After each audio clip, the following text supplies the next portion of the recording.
Y'all, hi everybody. Thank you so much, Lindsay, for having us on. I'm Wendy Jo. I'm one half of the Born to Eat team. So we have a book coming out called Born to Eat, and it covers a baby-led approach to eating, or a self-feeding approach. I feel like if we say baby-led weaning, which it is, coined in Europe by Jill Rapley, but if I say that in the United States, it doesn't resonate as well. So first off, I went through about 6 changes of clothes, and my body has shifted since having a baby, and I'm still breastfeeding. So I just thought, what the heck, I'm gonna be real, and this is who I am. I am a flannel shirt wearing girl, the earthy side of the two parts of the team. So Leslie she's way more polished than I am. I'll give her that for sure. And I'm the gardener, I'm the hiker, the person who loves to be outside. I live in Europe. I live in Germany, where I'm married to the military, or at least I feel like I am. I've been married to my husband for 20 years, and we've lived many wonderful places. Like I'd mentioned, I've been married 20 years. My husband and I tried very hard for a very long time with a lot of frustrations to now have my amazing daughter. I have something called polycystic ovary syndrome, and I got diagnosed with it when I was 25, and I'm now 41, and nobody that I knew had PCOS or had ever heard of it, and it took about 2.5 years of going through fertility stuff with a regular physician for them to ever diagnose me.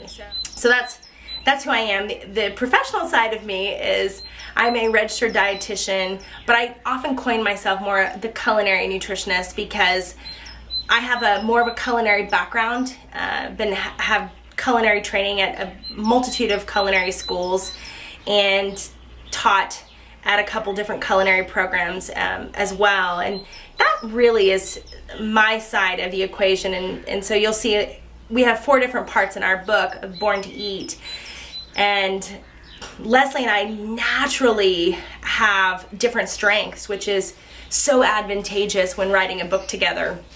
So she has a whole side that I will let her cover because really I can't do it justice.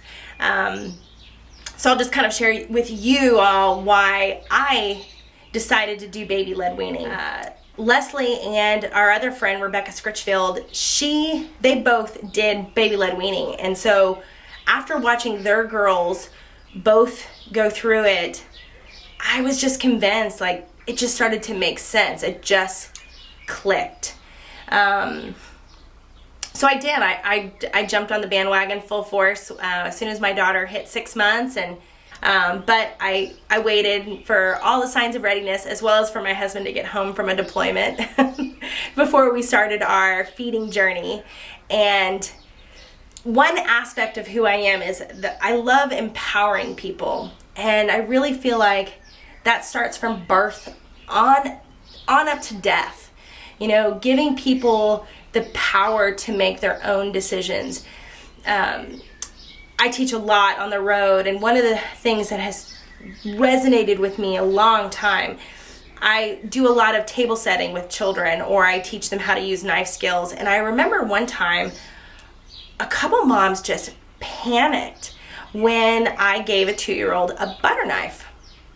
And it really surprised me because historically and around the world still today, children are doing tasks and skill sets that would probably shock most Americans. For instance, here I live in Germany, and starting at 3 years old, children can go to what they call a Waldkindi. And the Waldkindi, which my daughter will go to, we're starting a conditioning program, is 100% outside in the forest, come rain, shine, sleet, hail, you name it. They learn how to start fires at 3. They learn how to identify plants. They learn how to cut and whittle wood. It's fascinating to me how empowering it is for children. And for me, baby-led weaning or a baby-led feeding approach is empowering. It is highly empowering. The skill sets that I watch children who apply this Born to Eat approach with or families that apply it with their children, they're just doing so much more on their own and seem happier because of it. You know, the table's not a struggle, and it shouldn't be a struggle. It really absolutely should not be a struggle. It shouldn't be an argument area. You know, one day if my daughter Anya enjoys something, great. I know the next day she may not. And we don't make a big deal about it. But baby-led weaning, the empowering part, that was what resonated most with me and my husband. He was a little bit harder to convince at the beginning. He was sitting on his hands a lot. But after a month, I want to say that he became the biggest fan and was telling all of his friends at work about this amazing way to just, kids eat what you eat. And one of our other really good friends, he also is in the military with my husband, and he is now a physician. He's actually a surgeon. And he said, man, this is the best, laziest parenting approach ever. I don't know if I would call it lazy, because parenting in general cannot be considered lazy. But from a stance of eating, you know, I do think that you are stepping back a little bit more, which may be hard for some people, but you're being present and you're modeling as you all enjoy this meal around the table. So some of the other sides of me is I've written another couple books, but one of my favorite books that I've written is the Mediterranean Diet Cookbook for Dummies. And so much of our table setting involves that Mediterranean type of lifestyle and approach to eating.